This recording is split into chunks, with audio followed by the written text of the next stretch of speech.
Hi, welcome, and my love to all. This is Anshu Sharma. Are you realizing nothing seems important anymore? All that achievement, glory, people's approval, extended relationships, society, investments, and all those causes, where are they gone? All that we held dear and seems unimportant right now. The reason is we have come to our zero point, our reset point. We have come back to our center, where only basics, food, shelter, clothing, and our very near and dear ones matter. We were always like this, except we were under the great illusion, at the height of our egos and arrogance.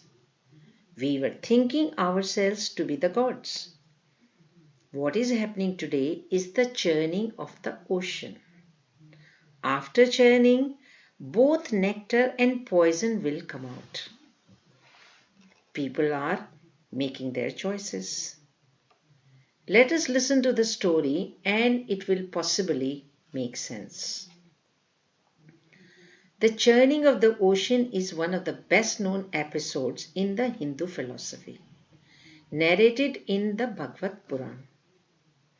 It explains the origin of the nectar of immortality, free from the cycles of sufferings, birth, and death, where souls get liberated. In the story of the great churning of the ocean, the divine gods, embodying positive energies, are losing their strength and power. The demons, embodying negative energies, were winning over them in a battle and taking control of the universe. In the previous battle, the Devas were defeated and the demons, led by Bali, gained control over the universe. The country Bali has this Bali's name. The divine gods go to Lord Vishnu for help, who advises that only the nectar, which resides at the bottom of the celestial ocean of milk and sometimes alluded to the Milky Way galaxy, can make them strong again, and they would become immortal. However, the ocean would need to be churned in order for the nectar to surface, and this was a task they couldn't do alone, considering they were bereft of energy. They would need to seek the help of the demons for this, with the lure of the nectar. For the churning of the ocean, the Devas sought the help of Mount Mandara to serve as the churning rod. Vasuki, the king of snakes, the snake around Lord Shiva's neck, was approached to serve as the rope for the churning and to be bound around Mount Mandara. The Devas were to pull one end of the giant serpent and the demons the other. Vishnu knew that Vasuki, the snake, would vomit poisonous flames when twisted and pulled, and therefore advised the Devas to hold the tail end of the snake without telling them the reason. First, the Devas held the head end of the snake, while the demons held the tail end. The demons were enraged by this. They said the lower part of an animal is impure than the part that contains the head. They insisted on holding the head side of the snake. Vishnu had an inkling that his reverse psychology would work. The demons eventually held the head of the snake, while the Devas its tail. The churning went on for years. The force of the churning was so great that the mountain began to sink.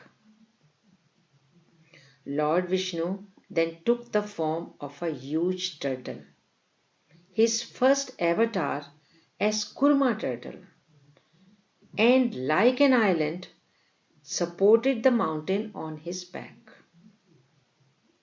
The demons turned pale due to the fumes coming out of the mouths of Vasuki the snake, as they were closer to its head, representing people influenced by negative energy take its brunt first, being closer to it. Then a terrible poison came out from the ocean. Neither the Devas nor the demons wanted this poison. So Lord Shiva stepped in and he swallowed the poison. His throat turned blue. We are also integrating our shadow side. Very few people integrate their shadow side. And at blue ray activation, the integration is most challenging when we are merging our feminine and masculine selves. For more information on blue ray activation, the link is attached. A number of valuables, 14 in total, emerged from the ocean, and all the valuables were divided by the devas and the demons. Kamadhenu, the wish granting cow, was taken by devas by their lord, which was eventually given to Lord Vishnu. And Lord Vishnu gave this cow to the sages. Sages are the people who have reached the fifth dimension. And once you reach the fifth dimension, you get hold of Kamdenu, the wish granting cow. There is an instant manifestation and abundance available to whosoever reaches the fifth dimension. The seven-headed horse was given to the demons because they chose it. The seven-headed horse fulfills lower desires. Eravat, the white elephant, fulfills the positive and higher desires. The white elephant was chosen by Devas. And eventually it was used by their king Indra. Parijat, the tree with never fading blossoms, was taken by the Devas to heaven because they chose this tree. While Varuni, the creator of wine or alcohol, was taken by the demons as per their choice. So both positive and negative energies were making their choices. Then emerged Lakshmi, the goddess of wealth. After she emerges from the churning of the ocean, Lakshmi examines the devas and devils to find a suitable husband for herself. Everyone amongst devas and demons are willing to marry her. Because she is the goddess of wealth, everybody wishes to keep her. But she finds that they are all lacking in one or more good qualities. What she was looking for? She was looking for someone who has undergone great austerity, yet conquered anger. Someone possessing knowledge and conquered material desires. Someone who has a very great personality, but he cannot conquer lusty desires. Now she is thinking, even a great personality depends on something else. How then can he be the supreme controller? Someone may possess full knowledge of religion, but still not be kind to all living entities. In someone, whether human or demigod, there may be renunciation, but that is not the cause of liberation. Renunciation is not the cause for liberation. Someone may possess great power and yet be unable to check the power of eternal time. Someone else may have renounced attachment to the material world, yet he cannot compare to the supreme personality of Godhead. Therefore, no one is completely freed from the influence of the material modes of nature. Someone may have longevity but not have auspiciousness or good behavior. Someone may have both auspiciousness and good behavior, but the duration of his life is not fixed. At last, she looks at Vishnu. In his humble yet powerful self, and rejecting everyone else, she chooses him. Because she realizes he is the only one in possession of all auspicious qualities she was looking for. Thus, she chooses to marry Lord Vishnu. Churning continues. Also produced from churning was the moon, which adorned Lord Shiva's hair. Finally, Dhanvantari, the divine physician, emerged, holding a pot of nectar. The devas and demons both began to fight over it. They both were looking for that pot of nectar. Garuda, the giant bird, having a mix of eagle and human features, took the pot and flew away. The few drops of nectar fell in various places. One of the demons got hold of the pot and ran.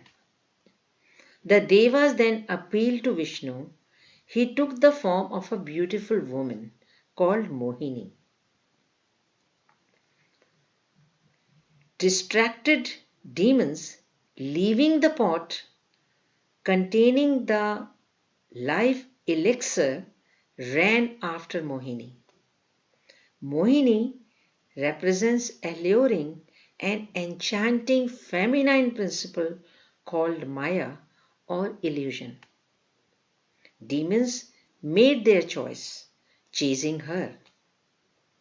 Now it was left for Devas to make their final choice. And of course, they chose the pot of nectar. Vishnu distributed the nectar to all Devas.